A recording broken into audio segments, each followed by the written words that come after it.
Bom dia, boa tarde, boa noite. Eu me chamo Ana Paula. Hoje é dia 28 de dezembro do ano de 2016. Tô tendo dificuldade para fazer vídeo todos esses dias porque meus filhos estão de férias, né? Meu marido está mais em casa do que fora. Essa semana entre 25 e dia 1º de janeiro é uma semana bem tumultuada, né? Porque para trabalhar tá difícil, o pessoal fica meio assim, a escola fecha, a gente fica envolvido com outros compromissos, enfim. Mas na medida do possível, meus irmãos, eu tô aqui, amém? Não me alongando muito, mas entrando na mensagem, eu queria trazer para os irmãos hoje mais algum entendimento sobre a prática da vida cristã para os últimos dias. Talvez a gente podia intitular, né, muitos vídeos que instruem sobre como viver como igreja, como a igreja é preparada, que vai subir, a chamada igreja ataviada, a noiva de Cristo verdadeira, a prudente. Tem que viver, tem que aprender, tem que entender. Olha, meus irmãos, que coisa mais linda, que coisa mais boa é você ler a palavra e ser esclarecido, ainda que você não tenha certas perguntas sobre certos temas.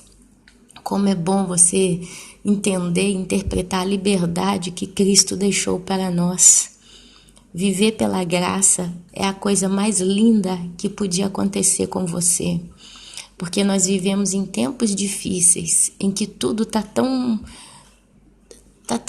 chovendo, né? Tentação, tá chovendo dificuldade, pecado na vida da gente, tá chovendo. O pecado tá chovendo, não porque nós estamos pecando a nível de dizer tá chovendo, mas a sugestão de pecado tá chovendo na nossa vida, né? E tem sido um emaranhado mesmo de maligno. A Bíblia fala que o mundo jaz no maligno, né? E jazer a gente vê algo que está ali, ele está em uma condição de putrefação, está numa condição de morte, está numa condição de deterioração constante e está deteriorando no maligno. A Bíblia fala que nos últimos dias, por causa do aumento da maldade, o amor esfriaria. Então tudo isso reflete a reação da vida nessa geração na qual nós nos encontramos, nesse tempo.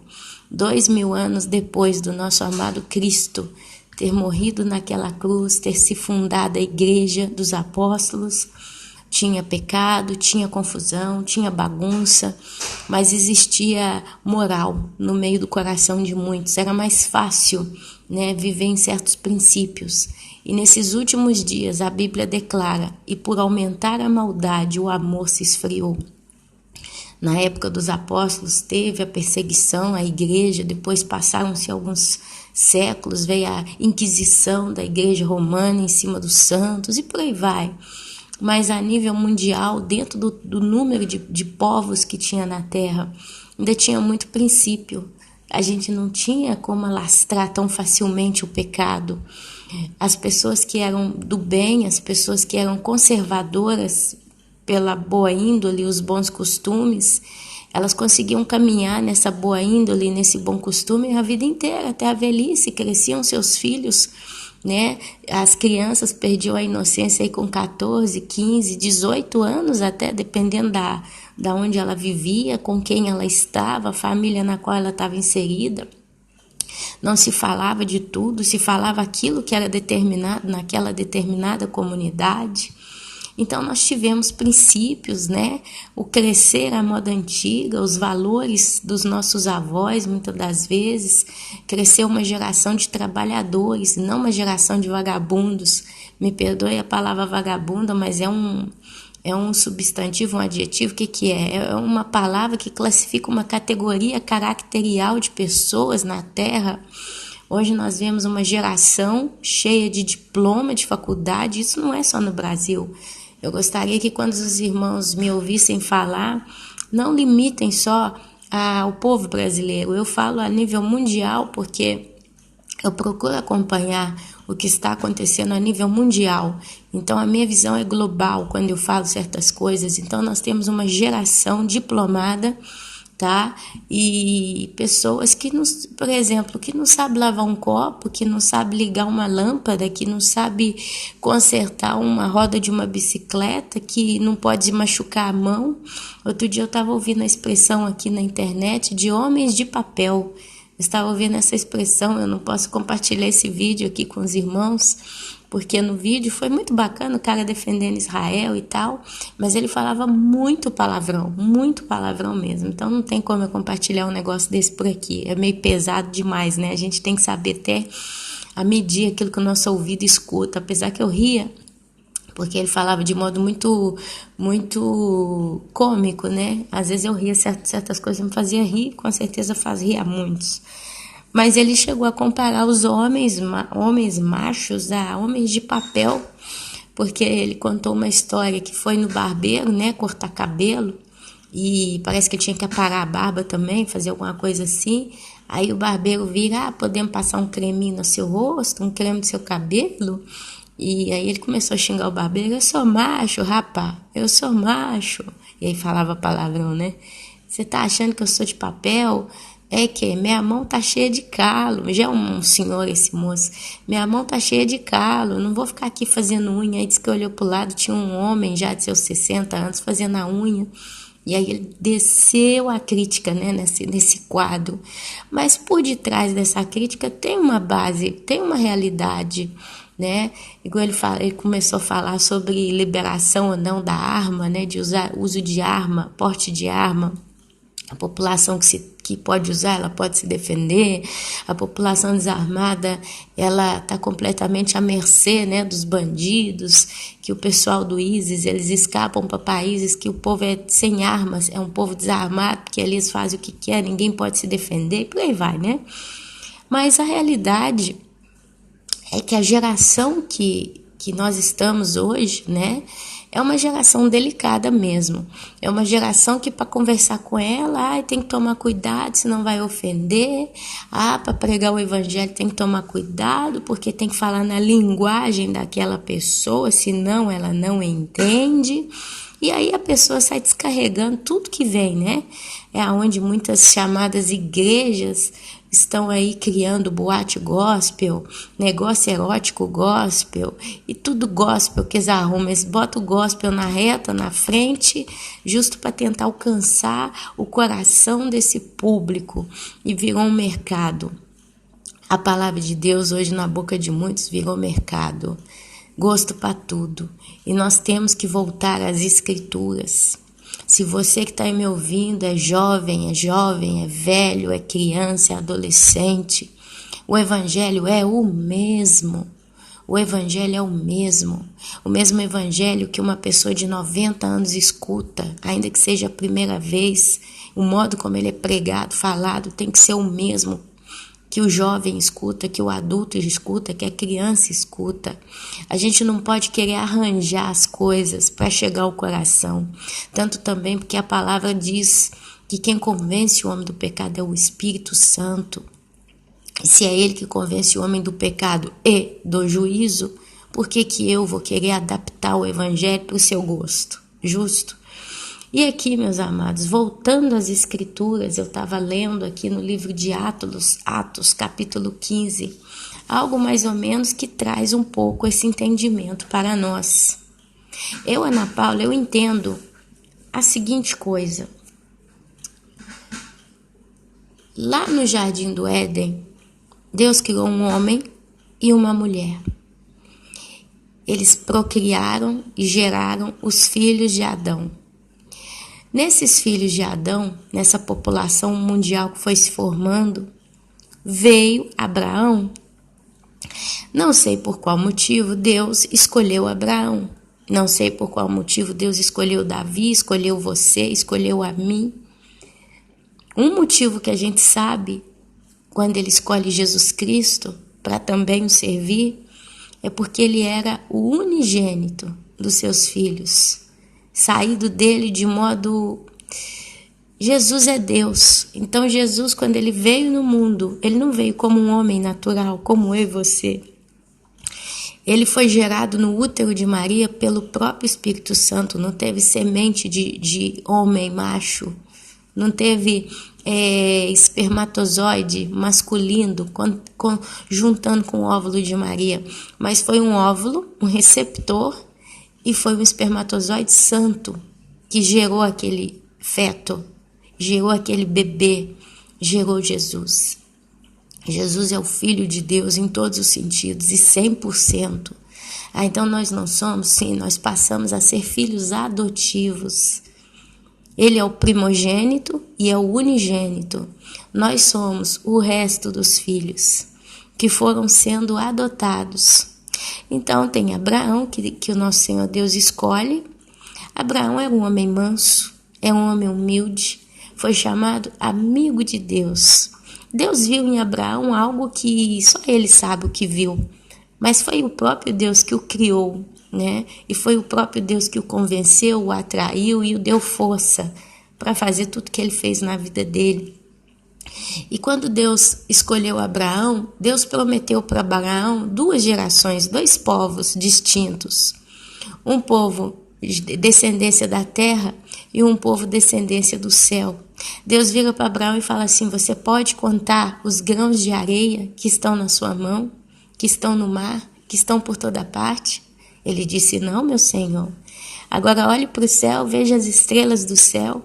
Com certeza foi uma noite muito linda, né? Para ele mostrar para Abraão as estrelas do céu. Lembrando que naquela época a atmosfera não tinha contaminação nenhuma. Não tinha nada. Era um céu extremamente virgem, puro, limpo. E ele pergunta: você pode contar as estrelas do céu? E Abraão disse: não, meu Senhor. Isso foi naquele meio tempo, se eu não me engano, não foi não.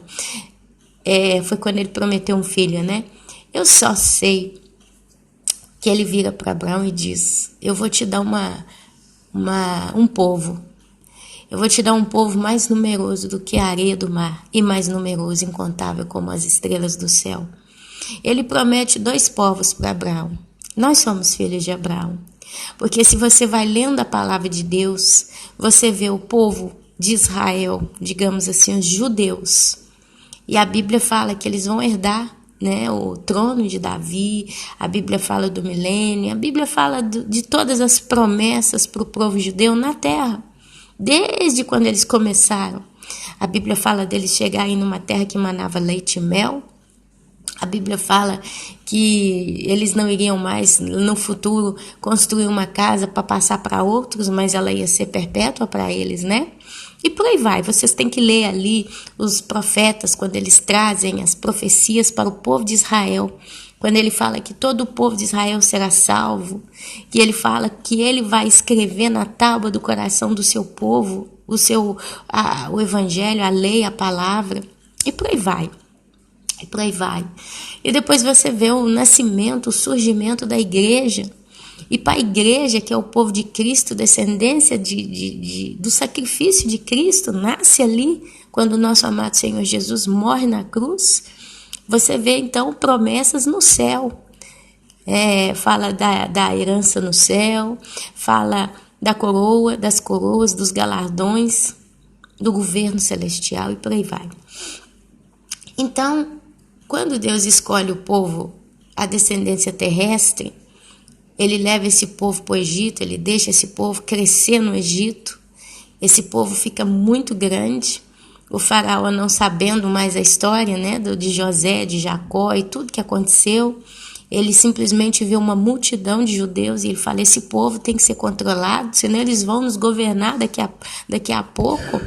E o raciocínio desse faraó não estava errado, né? Imagina o Brasil. Hoje são brasileiros, pessoas nascidas no Brasil, uma cultura brasileira. Aí começa a vir muçulmano para o Brasil. A gente está vivendo isso à flor da pele hoje, a gente entende o que o faraó entendeu ali. E ali começa a entrar muçulmano que vem da Líbia, Palestina não, como é que chama esses lugares? Síria, porque com o Oriente Médio eu faço muita bagunça, mas os irmãos me entendem. Começa a chover muçulmano mesmo, gente árabe, essa população, né, no Brasil. Daqui 10 anos, a cada um brasileiro, você tem 4, 5 muçulmanos. para balancear, não tem mais, né? Eles sobrepassam o número dos brasileiros. Você acha que o Brasil ainda seria dos brasileiros, que o governo seria brasileiro, que as leis, que o modo de viver seria brasileiro? Ou seria já um povo novo no Brasil? Um povo que tomaria automaticamente a cultura brasileira e ia morrendo aos poucos, ia surgindo uma cultura nova. É isso que o faraó temeu quando ele viu aquela multidão de judeus. Só que provavelmente ele era um homem de coração duro.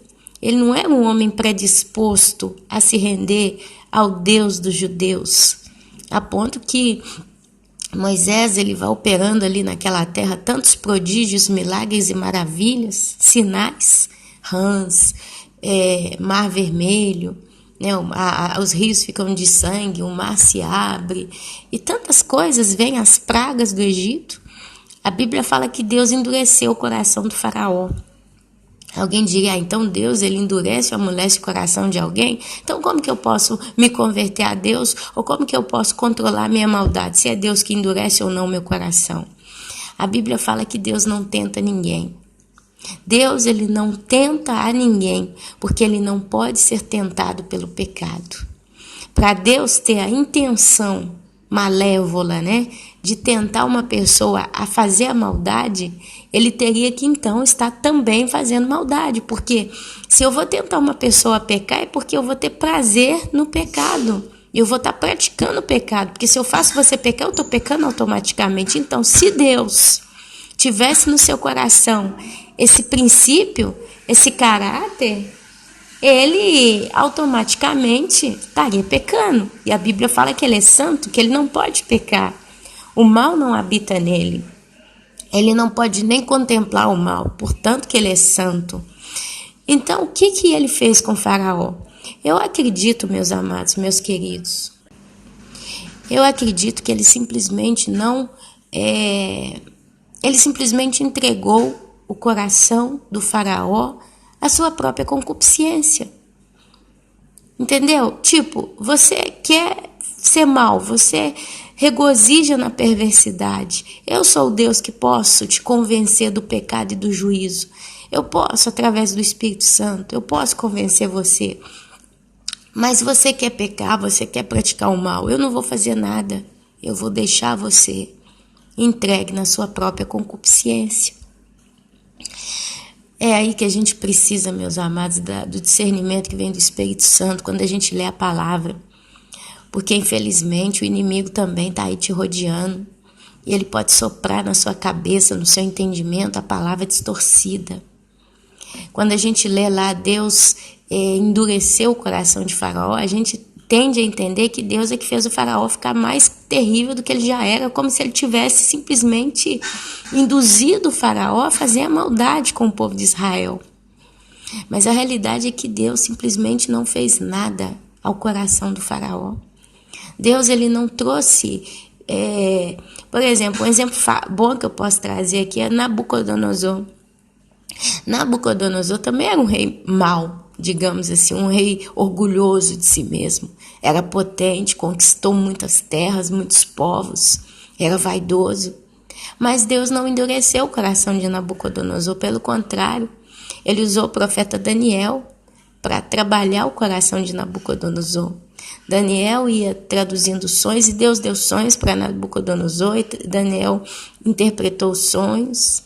E Deus foi usando Daniel até o ponto que Deus fala, usa uma profecia para Nabucodonosor. Desculpa que eu estou ficando sem voz. Ele dá aquela profecia que ele fala, por exemplo, como você ficou com os olhos tão altivos, como você se sente tão um rei da barriga cheia, desculpa a expressão, mas falando de modo bem simples mesmo, você vai comer da erva do campo.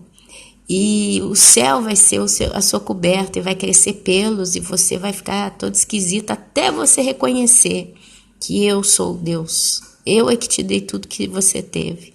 E aí ele conta a história que Nabucodonosor, então, na mesma hora, né, ele recebeu essa sentença de Deus, ele praticamente se transformou. A gente não entende ao pé da letra o que aconteceu, mas a Bíblia fala que cresceu pelo e Nabucodonosor, suas unhas cresceram, ele virou como que um animal.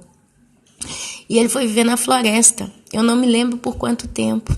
Mas ele fala até que ele reconhecesse quem era o soberano. Se era ele ou se era Deus. E, em fato, ele reconhece, ele volta e ele se converte. Então você vê a diferença de Deus ter endurecido ou não o coração de um rei. O Faraó, Deus simplesmente não fez nada. Eu acredito que é por isso que ele então diz que Deus endureceu o coração de Faraó, porque ele simplesmente não fez nada. Ele deixou o coração do Faraó seguir o seu curso natural. E ele mandava as pragas, e a vaidade do Faraó, né, no coração dele, não, eu vou conseguir assim mesmo. O orgulhoso, né, deixa essa praga aí, deixa esses mosquitos dar fastídio, deixa essas rãs dominar, deixa os cavaletos, né, cavalete, como é que chama em português, não sei, me perdoa, a palavra já esqueci, mas o coração duro. Eu tô vendo essas maravilhas, eu tô vendo esses sinais, eu tô vendo tudo, o meu povo ser afligido, mas eu sou o Faraó, eu vou vencer. É aquela coisa impetuosa, é um coração impetuoso.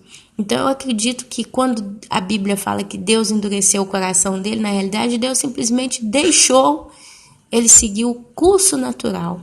Já Nabucodonosor, Deus já sabia como era o coração de Nabucodonosor.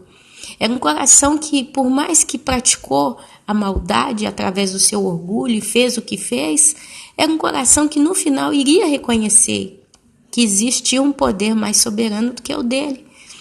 Mas precisou levar ele para a floresta, para o meio do mato, comer capim, ser banhado pela erva, como é que chama? Aquela chuvinha que cai de manhã, né?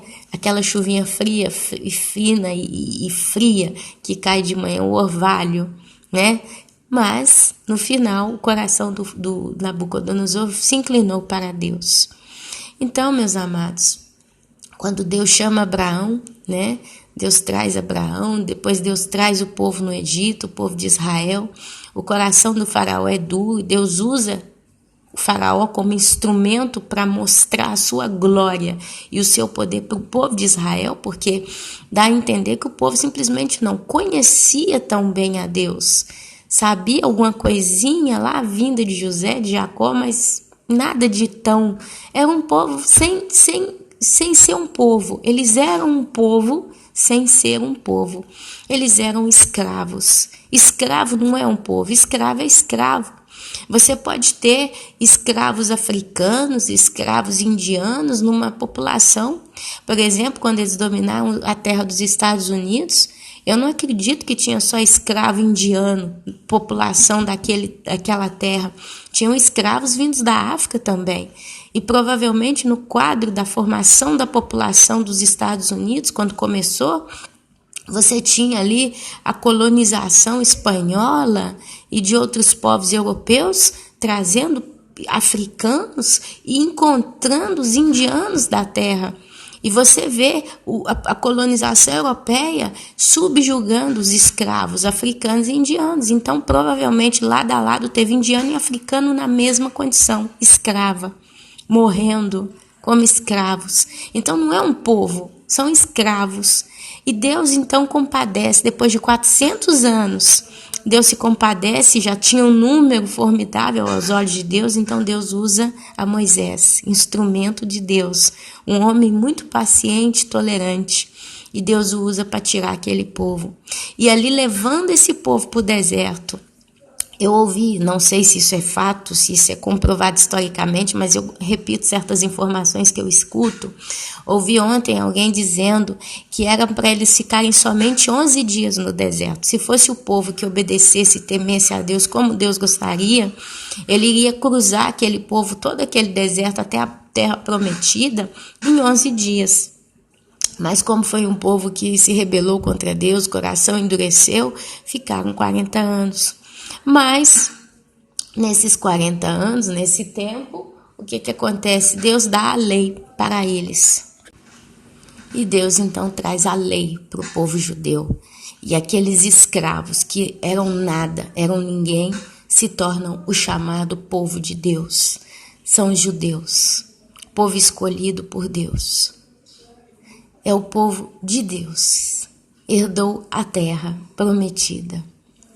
É o povo que recebeu Levíticos, o livro de Levíticos, Deuteronômio, Números, é onde estão as leis, é onde estão os ensinamentos e estatutos do Senhor. É onde ele então ensina Moisés a fazer o tabernáculo para adorar a Deus.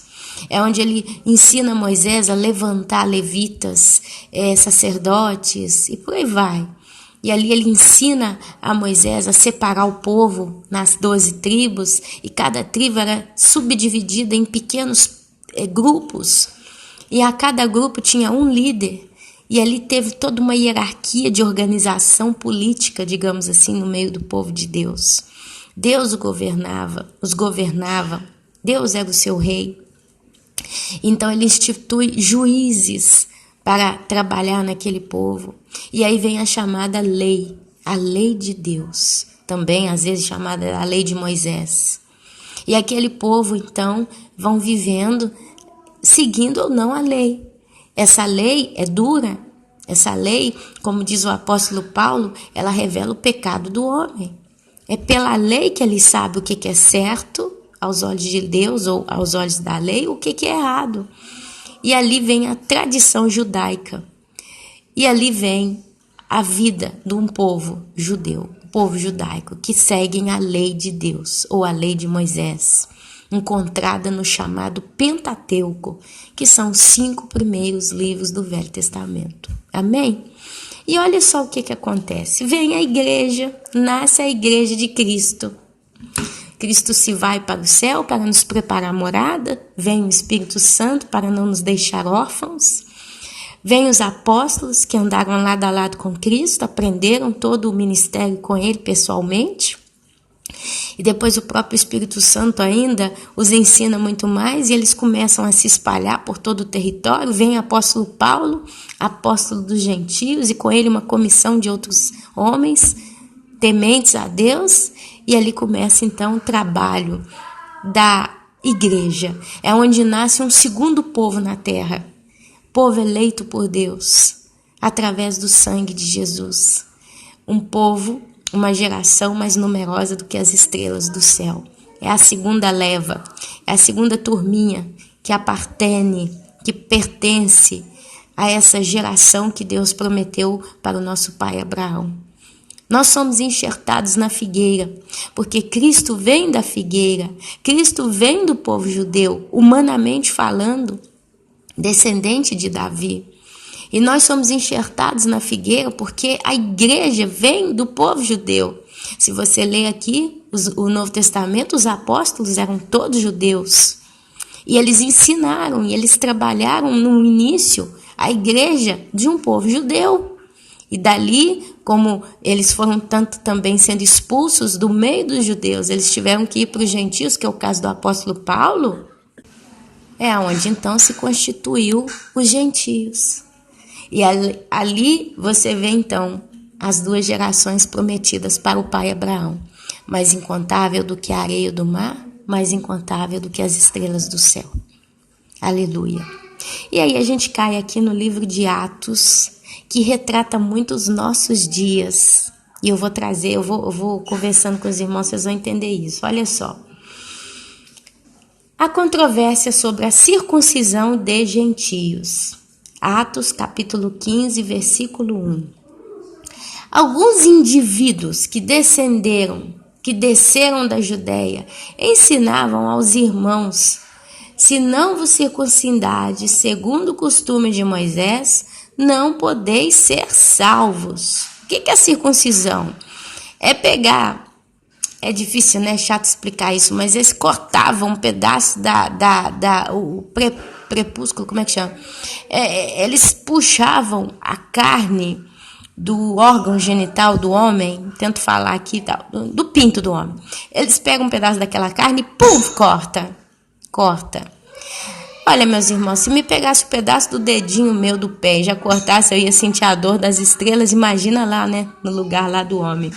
Então, esses homens, eles começavam a ensinar esses irmãos, olha, se você não fizer a circuncisão, você não vai ser salvo não. Anteriormente, esses gentios, pessoas não judias, eles ouviram falar da salvação pelo sacrifício da cruz.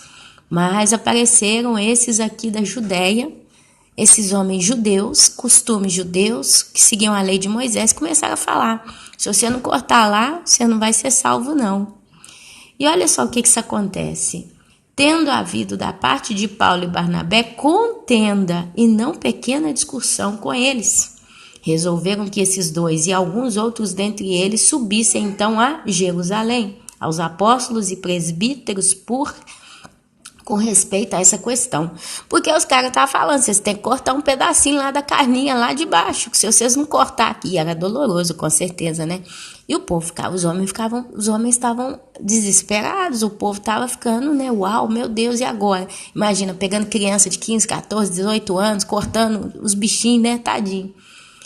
Então, eles foram enviados, pois, até certo ponto, acompanhados pela igreja, atravessaram as províncias da Fenícia e Samaria, e narrando a conversão dos gentios, causaram grande alegria a todos os irmãos. Tendo eles chegado a Jerusalém, foram bem recebidos pela igreja, pelos apóstolos e pelos presbíteros, e relataram tudo o que fizeram com eles. Insurgiram-se, entretanto, alguns da seita dos fariseus, que havendo crido, dizendo, quer dizer, eles eram fariseus, da seita dos fariseus, mas creram no evangelho, amém? Então eles aparecem, então eles dizem, é necessário circundá-los e determinar-lhes que observem a lei de Moisés, a lei de Moisés. Então aqui olha o que acontece. Então se reuniram os apóstolos e os presbíteros para examinar a questão. Perdoe, amor. Meus irmãos, a garganta minha não está indo bem mais. Havendo grande debate, Pedro tomou a palavra e lhes disse, irmãos, vós sabeis que desde há muito tempo Deus me escolheu dentre vós para que, por meu intermédio, ouvissem os gentios a palavra do evangelho e crescem. Agora eu vou lembrar, tem um momento que Pedro tem uma visão. Ele vê um lençol branco descendo do céu. Quando esse lençol chega até a altura dos olhos de Pedro, dentro desse lençol tem animais de todo tipo, répteis, mamíferos, aves, todo tipo de animal. E ali a voz sai do céu e fala para Pedro, come. Aí Pedro responde na visão, não, Senhor, eu não posso comer répteis, eu não posso comer, tem certos animais ali que são impuros, porque ele era judeu. E judeu réptil não podia comer animal sufocado e etc. E ali Deus fala do céu para ele, aquilo que eu purifiquei é santo. Fui eu que purifiquei, então você pode comer. Depois ele desperta da visão e Deus fala para ele, olha, vão vir 2 homens bater na sua porta. Você recebe esses homens e faz tudo aquilo que eles te disserem. Resumindo a história, Pedro é levado à casa de um povo gentio que estava ansiosamente esperando por ouvir a palavra de Deus, instruções da palavra de Deus. Eles estavam orando porque eles estavam vendo os milagres acontecendo e eles desejavam o Deus dos judeus. Então o apóstolo Pedro prega todo o evangelho para eles e de repente o Espírito Santo desce sobre os gentios, eles são batizados pelo Espírito Santo, se convertem, né? São batizados pelo Espírito, já eram convertidos, só de chamar Pedro já tinham sido convertidos, já tinham arrependido dos pecados e queriam a Deus. E eles recebem o Espírito Santo, Pedro fica assim abismado, ele fica maravilhado em ver que então a salvação não era limitada só aos judeus, mas também aos gentios. E se Deus escolheu os gentios, quem eram os judeus para dizer o contrário? E é por isso que aqui ele fala, né? Que Pedro, ele fala, olha, desde há muito, irmãos, vós sabeis que desde há muito Deus me escolheu dentre vós para que por meu intermédio ouvissem os gentios a palavra do evangelho e crescem. Ora, Deus que conhece os corações, lhes deu testemunho, concedendo o Espírito Santo a eles, como também a nós concedera. Olha aí a visão, olha o que aconteceu com o apóstolo Pedro. E não estabeleceu distinção alguma entre nós e eles, purificando-lhes pela fé o coração. Amém, amados? É a visão de Pedro do lençol. Agora, pois, Por que tentais a Deus, pondo sobre a cerviz dos discípulos um jugo que nem nossos pais puderam suportar, nem nós? Porque pela lei muitos morriam, porque pecavam, porque não obedeciam à lei. E aqui Pedro fala, nem nossos pais puderam suportar esse peso. O peso do quê? Da lei. Porque eles não conseguiram seguir a lei à risca e pecaram. E Pedro, depois de ter conhecimento da vontade de Deus, de Jesus, ele via claramente o que era seguir essa lei. Mas cremos que fomos salvos pela graça do Senhor Jesus, como também aqueles o foram. Os pais, esses que foram salvos pela graça, porque não conseguiram cumprir com a lei 100%. Mas a graça de Deus os salvou, porque no coração deles, eles reconheceram que não tinham condição de pagar a Deus, obedecendo a Deus através da lei. Essa é a realidade, amados. Não tem um justo um só sequer, já dizia Isaías. Porque por mais que eles seguissem à risca a lei, nem isso por si só era suficiente para salvá-los. Quem pode pagar a Deus? Quem pode pagar a Deus por todos os pecados que cometeu e sair polido, sair limpo, justificado? Só o sangue de Cristo. O parecer de Tiago. E toda a multidão então se silenciou, passando a ouvir a Barnabé e a Paulo, que contavam quantos sinais e prodígios Deus fizera por meio deles entre os gentios. Depois que eles terminaram, falou Tiago dizendo: Irmãos, atentai nas minhas palavras. Expôs Simão como Deus, primeiramente, visitou os gentios, a fim de constituir dentre eles um povo para o seu nome. Ou Deus visitou os gentios para constituir a igreja, que hoje também somos nós. Conferem com isto as palavras dos profetas, como está escrito. Cumpridas estas coisas, voltarei e reedificarei o tabernáculo caído de Davi, e levantando-o de suas ruínas, restaurá-lo-ei, para que os demais homens busquem o Senhor, e também todos os gentios sobre os quais tem sido invocado o meu nome, diz o Senhor que faz estas coisas conhecidas desde os séculos. Pelo que julgo, não devemos perturbar aqueles que dentre os gentios se converteram a Deus. Porque o discurso da circuncisão, a imposição da circuncisão perturbava os gentios. E aqui então aqui, Barnabé fala. É isso mesmo, passando a ouvir a Barnabé e a Paulo. Aqui eles falam, nós não devemos perturbar aqueles que dentre os gentios se converteram a Deus, mas escrever-lhes que se abstenham das contaminações dos ídolos, bem como das relações sexuais ilícitas, da carne de animais sufocados e do sangue. Porque Moisés tem em cada cidade, desde tempos antigos, os que o pregam nas sinagogas, onde é lido todos os sábados. Amados, ele fala aqui que esses gentios tinham que fazer só essas coisas. Amém? Se abster dos ídolos. Por que, Ana Paula? Isso serve também para mim e para você. Por que nós temos que nos abster dos ídolos? E se a gente começa aqui a fazer uma lista de ídolos, olha que ela é infinita. Ela é infinita. Eu vou contar para os irmãos aqui. No Natal eu tive um problema seríssimo. Com uma cunhada por causa de um ídolo chamado Papai Noel. Porque eu ensino para os meus filhos que é mentira. Ela ensina para os filhos dela que é verdade. E ela faz uma bagunça, um teatro, uma coisa, uma confusão. E nessa história, eu tive que descer para comer na casa da minha sogra na noite do dia 25, 24, 24, 25. Bom, é 24 para 25, é isso. Eu desci simplesmente para jantar lá. Porque senão ia dar briga, ia dar até polícia se dependesse da situação. Porque, sabe, é aquela coisa, Você mora tudo junto no mesmo prédio, então... Aí, meus filhos tranquilos, inocentes, e aí minha sogra esse ano, ela não tinha dinheiro. Ela tá passando um ano um pouquinho difícil para ela, para o marido dela, e eles nem saíram para comprar presente pros netos, nem nada, mas decidiu dar dinheiro pros netos, e tirou 20 euros Eu moro na Itália. Tirou 20 euros e deu para cada um dos netos. São 4 aqui.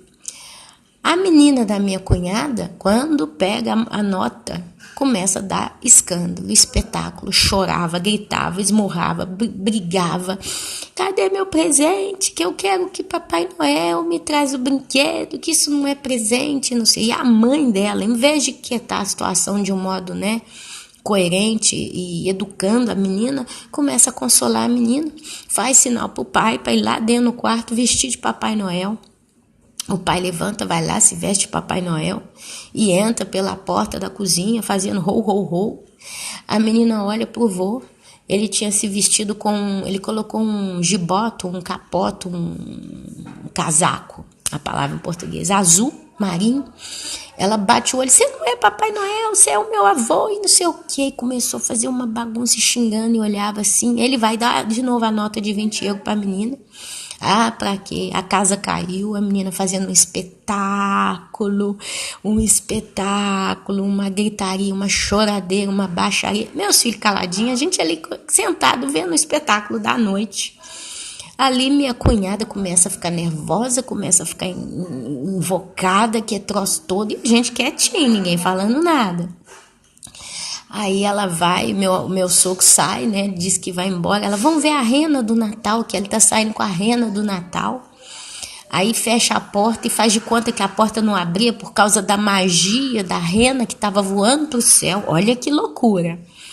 E a menina ali, expectativa, né, que ela falando, eu quero mostrar pra você que é o Papai Noel, tanto é que tem a rena, olha lá, olha lá, olha lá, e a menina não via nada, e ela falando, olha lá, através de um vidro fosco, olha lá, olha lá, olha lá. Aí depois de uns 2 minutos abre a porta, vem de fora, vem que nós vamos ver a rena, leva a menina pro lado de fora e fica apontando pro céu, um frio. Tava fazendo um frio, e ela lá com a menina lá de fora, ficou uns 5 minutos. Falando fábula na cabeça da menina, não tem nem ideia do que ela falou na cabeça da menina. Nesse meio tempo, meu sogro tirou a fantasia do Papai Noel, sentou na mesa como se estivesse jantando normalmente. Aí vai e entra em casa com a menina. O marido, que seria o pai da menina, começou a ficar com raiva, né? Falando que ela estava com a menina no frio lá. Fala, por sua conta, você pode ficar até a noite inteira, mas deixa a menina aqui dentro porque tá pegando frio. Porque o pai não tinha mais a paciência. Olha o nível que é a idolatria numa família.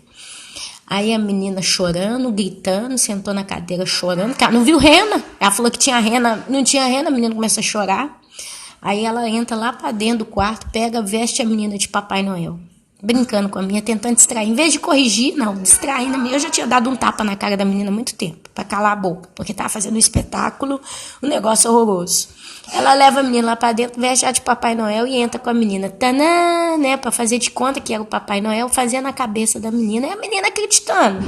A menina indo na conversa da mãe, meu filhinho Alessandro, aponta, e aí fala, é Angélica, o nome da menina, né, pra quê? A menina desaba a chorar, desaba a fazer escândalo e não sei o quê. Aí minha cunhada vira e fala, tá vendo? Aqui nessa casa fica falando que Papai Noel não existe, é por causa disso que a menina tá fazendo esse bordel, que aqui a gente acredita no Papai Noel, sim, com direito a carta e tudo. Cartinha, né? Pedindo presente e tudo. Ali eu já perdi a paciência, meus amados. Xinguei meu menininho de 6 anos, xinguei ele, mas eu tava querendo xingar ela, né?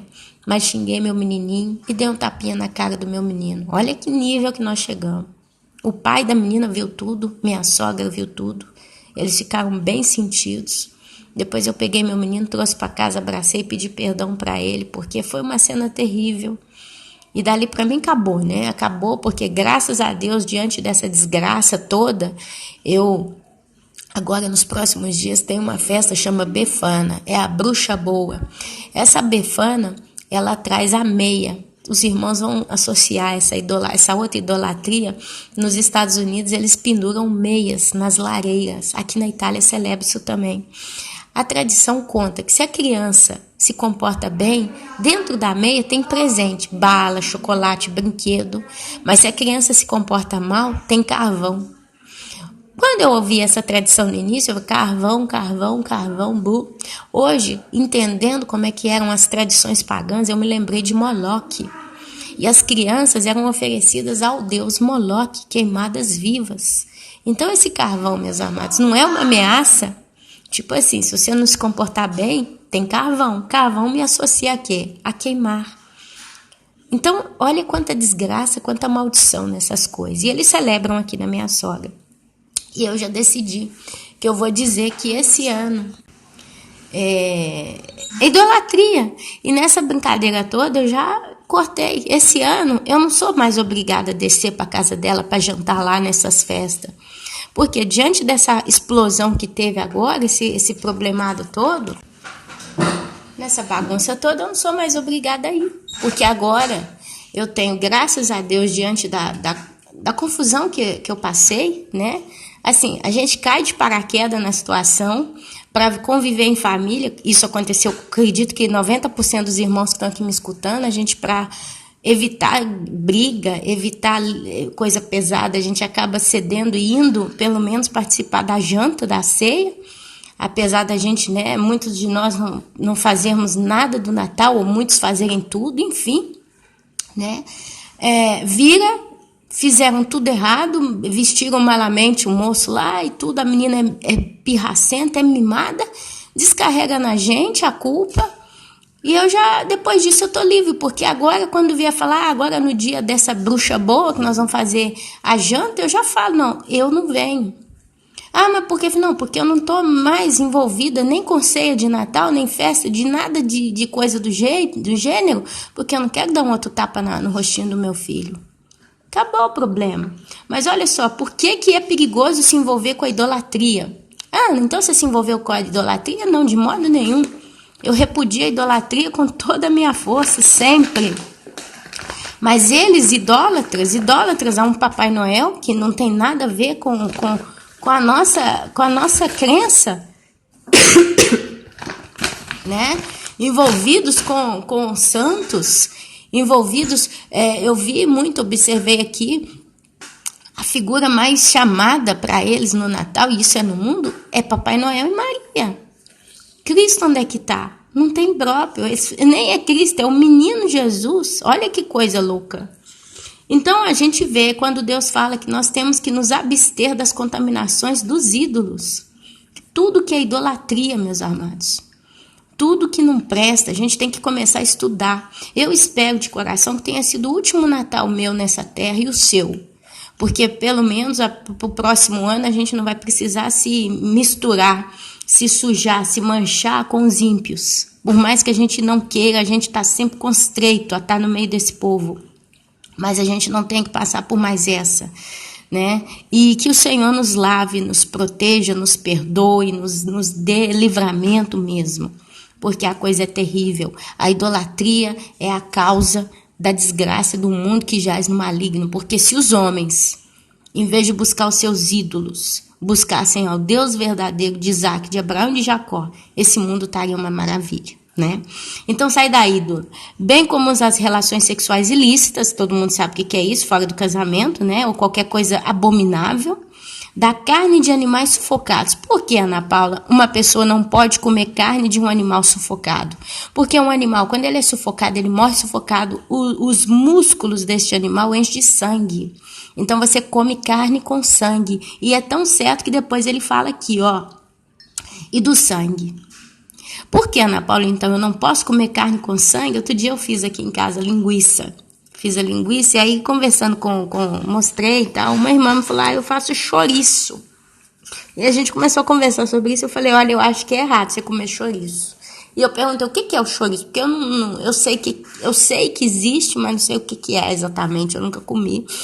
Desculpe que o chouriço é feito do sangue do porco. Aí eu falei com essa irmã, eu falei, olha, eu acho que isso aí tá errado. Muitas das vezes, meus irmãos, a gente está vivendo maldição na nossa vida.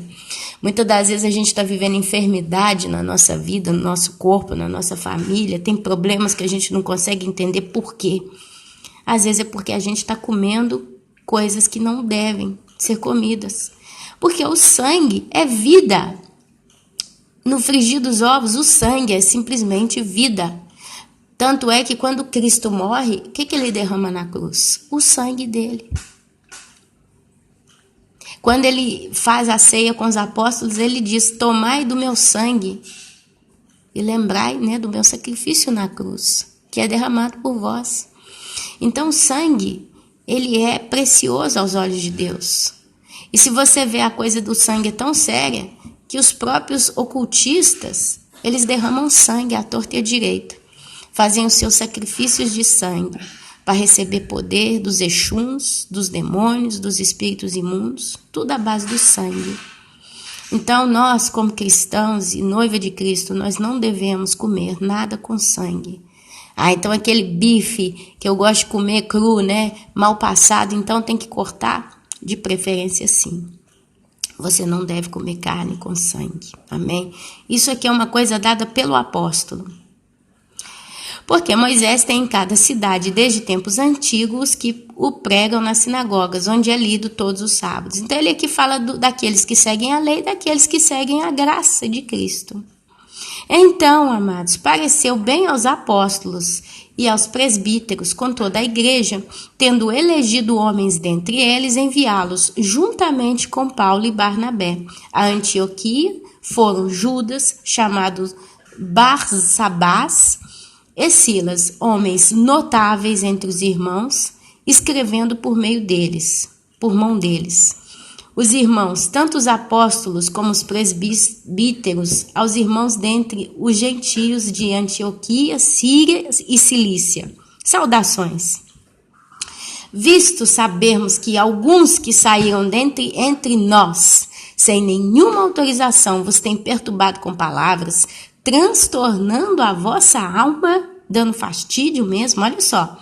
Pareceu-nos bem chegados a pleno acordo eleger alguns homens e enviá-los a vós outros com os nossos amados Barnabé e Paulo, homens que têm exposto a vida pelo nome do nosso Senhor Jesus Cristo.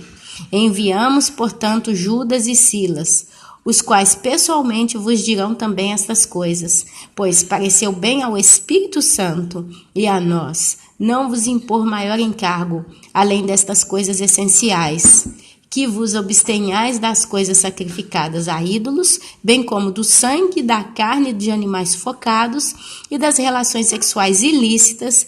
Destas coisas fareis bem se vos guardardes. Saúde.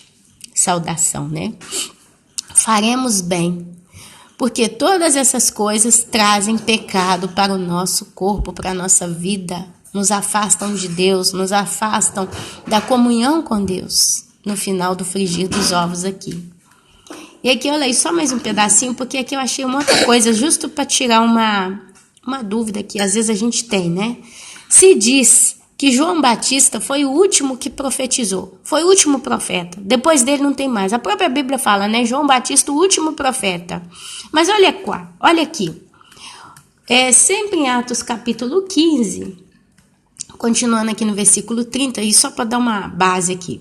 Os que foram enviados desceram logo para Antioquia e, tendo reunido a comunidade, entregaram a epístola. Qual epístola? Essa palavra que eu acabei de ler aqui agora na Bíblia com os irmãos. Sobre não se fazer a circuncisão. Não era preciso, eles tinham que se guardar só da idolatria, da relação sexual ilícita, da carne sufocada e de sangue. Quando a leram, sobremaneira se alegraram pelo conforto recebido. Gente, o povo estava desesperado, porque esses aqui começaram, esse povo da Judéia, né? Eles começaram a ensinar que se vocês não cortar lá, vocês não vão entrar no céu, vocês estão perdidos. Eles estavam desesperados, né? É quando a gente vê a ameaça no meio do povo cristão dessas manias de seguir rituais, de seguir doutrina. E aqui eles então ficam confortados. Judas e Silas, que eram também profetas, consolaram os irmãos com muitos conselhos e os fortaleceram. Então a gente vê aqui falando de profeta, um tal de Judas e Silas. Eles eram também profetas. Quer dizer, depois de João Batista ainda tinha profeta, amados. E até hoje, no meio da igreja de Cristo, tem os que recebem o dom da profecia. Então, justo para clarear, porque hoje nós vemos muitas profecias aparecendo. É claro que a profecia justa é aquela que condiz com a palavra em todo o seu gênero. E a gente tem que saber interpretar a profecia de acordo com qual ela é dada. E infelizmente, eu vou ser sincera, das profecias que estão sendo soltas aí, 99% é tudo mentira, é tudo balela. Porque eles dão as profecias e não acontece. Olha só, Só para refrescar a cabeça dos irmãos. Hoje é dia 28 de dezembro. Nós estamos passando 3 dias ou 6 dias de escuridão. Foi profetizado mês passado aí, de novo, uma chuva de profecias aí, de profetas e profetas falando que a terra ia entrar no dia 26 de dezembro por 6 ou 3 dias de escuridão. Foi dito também no dia 16 de dezembro desse ano, a terra ia passar por 3 dias de escuridão. Nós já estamos no bendito dia 28, pelo menos aqui na Itália, nós não tivemos os dias de escuridão. Profecia falsa. A Bíblia fala, se um profeta dá uma profecia e ela não se cumpre, é falso profeta. Olha aí. Então, a gente está vendo a realidade diante dos nossos olhos. Amém? Agora, por que eu li essa palavra aqui já para encerrar a mensagem de hoje? Porque nós somos livres e somos guiados única e exclusivamente pelo Espírito Santo de Deus. Então, Ana, eu tenho que seguir as leis. A gente tem visto nesse nosso tempo hoje aparecer no nosso meio muitos crentes que se convertem e começam a seguir a lei dos judeus, as leis de Moisés, e começam a debater com os outros. Se você não segue a lei, você não está indo para o céu. São os messiânicos aí, né, que começam a seguir a turminha messiânica, aí, o judeu messiânico, um negócio assim, eu nem entendo, não sei nem dizer aqui, mas eu sei que eles começam a observar a lei. Tem muitos aí observando. Ana, então é pecado eu, por exemplo, guardar o sábado? É pecado se eu quero participar da festa do Senhor? E tem as festas, 7 festas do Senhor, eu quero, hoje é dia desta festa, eu quero fazer na minha casa com meus filhos, é pecado? De modo nenhum. De modo nenhum. Não é pecado. Eu falo para os irmãos, se eu, Ana Paula, pudesse guardar o sábado, eu guardava. Só que preocupada com isso no passado, que eu comecei a pensar muito sobre essas coisas, porque vem naturalmente, não é que eu preciso ouvir alguém pregando no YouTube, você tem que guardar o sábado, você tem que profanar o domingo e não sei o que, não sei o que, não sei o que, aí eu começo a dar loucura na minha cabeça. Mas quando você lê a Bíblia, isso vem naturalmente, certas coisas vêm naturalmente. E eu comecei a questionar o Senhor, eu falei, Senhor, como é que eu faço? Eu tenho que guardar o sábado ou não, né? E ali começaram a vir os textos bíblicos, quando o nosso Senhor Jesus, ele cura uma pessoa enferma, aí vem os sacerdotes, os fariseus em cima dele, mas hoje é sábado, vamos ver se ele cura ou não aquele ali, antes dele fazer uma cura. Acho que estava dentro da sinagoga, não lembro. Eu sei que ele estava para fazer a cura e os judeus e os fariseus já estavam começando a perambular em cima dele, né? Vamos ver, hoje é sábado, vamos ver se ele vai curar hoje. Alessandro, vai lavar a mão. Falando pro meu filho lavar a mãozinha aqui. Vamos ver se ele vai pecar, vamos ver se ele vai curar alguém, vamos ver. E ali o nosso Senhor Jesus fala, desculpem-me, mas se vocês veem um dos seus animais cair num buraco no dia do sábado, vocês não vão lá pegar ele ou vai deixar ele morrer? E ali começa, né, o nosso Senhor Jesus. Olha, meus amados, a realidade é que nós temos que guardar todos os dias. E guardar, o que é guardar os dias do Senhor? O que é se guardar para o Senhor? É você levantar de manhã, você pegar a Bíblia e lê-la. 5 minutos, 10 minutos, meia hora, depende de como você tem a disposição para fazer e a força que você consegue ter para fazer. Mas é ler a palavra. Guardar os dias do Senhor é não pecar, é observar. Eu vou ter relação sexual ilícita com alguém? Eu vou pecar? Eu vou idolatrar alguma coisa, algum ídolo? Eu vou ver algo que não presta na televisão? Eu vou comer alguma coisa sacrificada com sangue? São exemplos. Como que eu vou me comportar? Como que eu vou comportar com o meu coração? Eu vou ter inveja? Eu vou ter raiva? Eu vou gerar guerra no meio das pessoas? Eu vou fofocar? Eu vou roubar?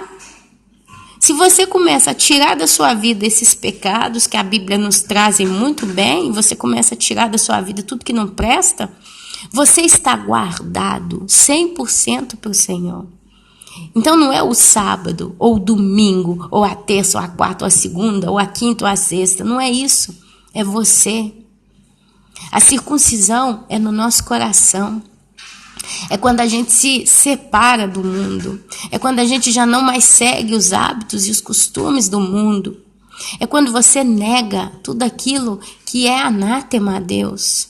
Por que eu vou ouvir um evangelho que é para o meu ego, para coçar meu ego? Porque eu sou mulher, então eu vou ler a Bíblia para mulheres. Eu só vou no culto das mulheres. Eu vou viver o chá das mulheres. E mulher de cá, basta. Eu vou ouvir o evangelho verdadeiro, pregado por homens, pregado por mulheres, mas é o evangelho verdadeiro, o evangelho de Cristo. Essa é a minha base. O guardar o sábado, de que adianta se chega no domingo, na segunda, na terça, você sai pecando por aí, falando mal dos outros, roubando, inventando coisa, pecando de todo tipo possível. É religioso. É como o povo católico, domingo a gente vai na missa e domingo a gente não faz nada. A gente faz o almoço para a família, almoça em família e fica ali e tal, e vai passear e tal, e tal. Ninguém trabalha no domingo. Mas está aí, cheio de pecado, cheio de vício. Olha lá. Vamos guardar isso, vamos guardar aquilo, nós somos bons, nós somos assim, e por causa de um ídolo chamado Papai Noel, faz guerra na família? De que serve, meus amados? A lei foi escrita nas tábuas do nosso coração pelo Espírito Santo. É Ele quem nos ensina. É Ele quem te dá paz ou não seguindo determinada coisa na tua vida. É Ele quem te dá entendimento. Não adianta você querer ser religioso. Não adianta você cismar, agora eu sou judia, eu sou um judeu. Agora eu vou fazer tudo que faz o judeu. Eu vou começar a frequentar uma sinagoga, eu vou aprender os costumes judeus. Lembre que eles são descendentes por parte do pai Abraão, estão contados entre a areia do mar. Você é parte da estrela do céu, das estrelas do céu. Você recebeu a lei através do Espírito Santo. Você é justificado pela graça. Você não é judeu, você é um povo gentio. E nós temos que ter orgulho de sermos gentios e de ter tido a misericórdia do Senhor e nos salvar.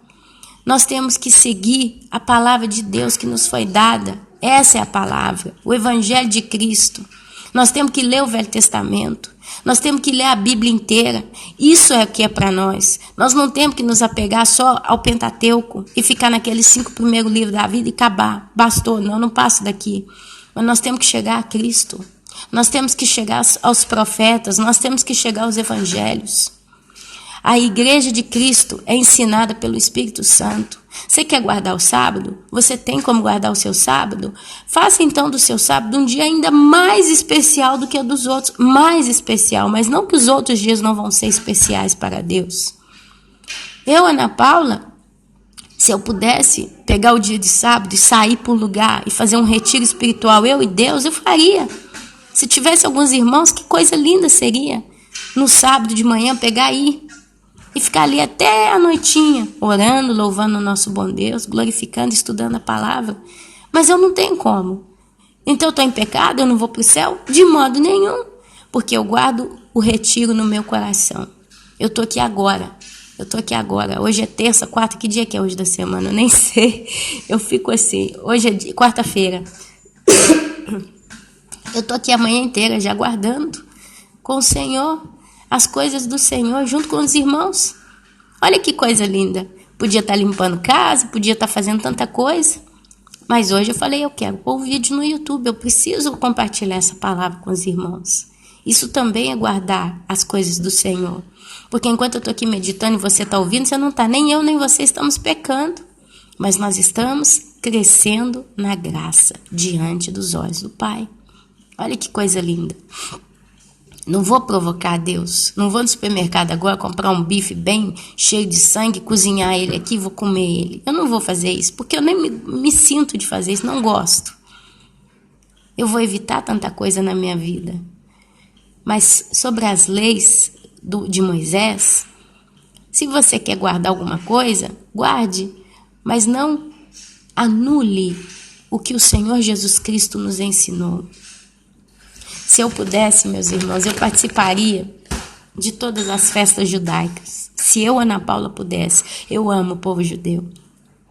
Eu amo descobrir as coisas deste povo, que Deus deu a este povo. Por exemplo, a língua hebraica é uma língua tão linda, é uma língua única no seu gênero. Se eu pudesse aprender o hebraico, que delícia seria para mim. Mas eu não tenho como aprender o hebraico. Então eu vou me martirizar. E agora? Eu não consigo ler a Bíblia porque eu não sei o hebraico. Absolutamente não. Deus é maravilhoso, Ele traduziu ela no português para mim. Aquilo que eu preciso saber, eu sei. Aquilo que eu preciso aprender, eu aprendo, porque é o Espírito Santo que me convence. Na língua que eu tenho. Foi Deus que me deu o português. Foi Deus que deu o inglês, foi Deus que deu o japonês. Lá em Babel, foi Ele que confundiu todas as línguas, mas isso não o desmereceu na hora de ensinar o Evangelho. Porque o Espírito Santo, ele convence na língua que você tem. Então eu glorifico ao Senhor, eu amo ser uma gentia, amaria ser também uma judia, porque eu sempre estaria indo para Cristo, porque eu ia ser uma judia messiânica, eu ia conhecer Jesus através da minha raça. Se é de um modo, que se é de um outro, eu conheci o meu Salvador, e é isso que importa. Meus irmãos, eu li essa palavra hoje para que você entenda que nós somos livres em Cristo. Você que está me ouvindo, você é livre para guardar o sábado, mas você é livre também para não guardá-lo. Caso você tenha que trabalhar, você tem um emprego de carteira assinada, você tem que trabalhar sábado, domingo. Então você vai para o céu ou para o inferno? Você vai para o céu se você está guardando o teu coração, porque é isso que Deus olha na nossa vida. Ele sabe como que é, meus amados, viver neste mundo. Ele sabe. O que importa é o teu coração. Lembre-te que, lendo a palavra, você vai ver sempre a inclinação do nosso coração para o Senhor. Isso é que faz toda a diferença. Amém? E assim, meus queridos, eu encerro essa palavra. Espero ter podido ser clara, porque como eu não estou em casa sozinha, eu fico muito distraída, eu fico com a cabeça em dois lugares, aqui na pregação e lá nos meus meninos, o que eles estão fazendo, no movimento, né? Vocês devem estar ouvindo ruído de fundo aí o tempo todo. E olhando também aqui o que eu ainda tenho que fazer, porque eu tenho alguns compromissos que eu não posso deixar de fazer ainda agora de manhã, são 10 horas. Então, minha cabeça fica um pouco estressada, a palavra é essa, não é confusa não, é estressada mesmo, porque eu fico tentando regularizar certas coisas aqui que senão me fogem de mão. Mas eu espero ter podido ser clara, eu espero que essa palavra chegue ao teu coração através do Espírito Santo e que ele te traga entendimento. Retenha o que é bom, se talvez eu falei algo aqui que você julgue não ser bom para você, que você então retenha o que é bom, amém? E que o Senhor possa te fazer crescer em estatura, em maturidade espiritual, a cada dia mais. No santo, poderoso e glorioso nome do nosso Senhor Jesus Cristo e Yeshua HaMashiach, o Messias, na língua hebraica. Amém, amém e amém.